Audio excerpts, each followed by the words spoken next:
ঠাকুর মা গো তোমার 10টা কেন হাত? 10টা হাতের কোনটা দিয়ে খাও মা তুমি ভাত? দুর্গা ঠাকুর মা গো তোমার 10টা কেন হাত? 10টা হাতের কোনটা দিয়ে খাও মা তুমি ভাত? কোন হাতে মা ভাতের সাথে তরকারি ডাল মাখো? শোবার সময় কোনটাকে বা কোন দিকেতে রাখো? ভিড়ের মাঝে কেমন করে চড়বে ট্রামে বাসে? তোমার আজব কাণ্ড দেখে সবাই যে গো হাসে। দুর্গা ঠাকুর মা গো তোমার 10টা কেন হাত? 10টা হাতের কোনটা দিয়ে খাও মা তুমি ভাত?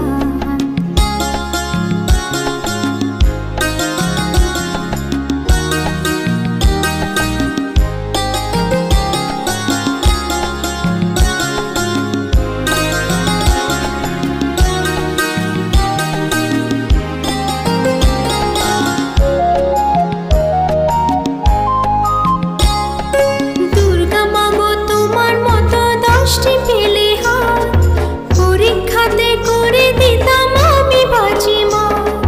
10 হাতেতে 10টি পাতায় লিখলে একই সাথে, প্রতি বছর প্রথম হতাম আমি পরীক্ষাতে। আসতো যদি চোর ডাকাত পাড়ায় কোনো ঘরে, মুন্ডু তাদের ঘুরিয়ে দিতাম 10টি হাতের চড়ে।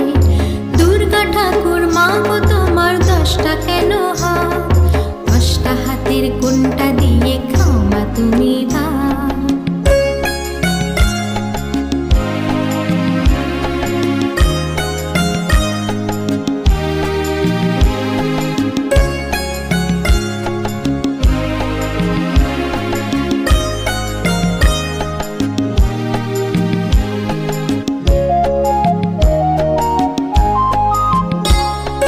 দুর্গা মা গো তোমার মতো 10টি পেলে হাত, বাবা মায়ের রামবকুনি খেতাম কি দিন রাত।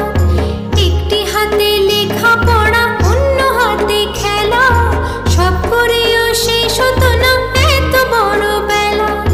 মাঝে মাঝে বাড়তি সব হাত দিতাম যাদের ভাড়া, খুশি হয়ে তোমায় মা গো করতো প্রণাম তারা।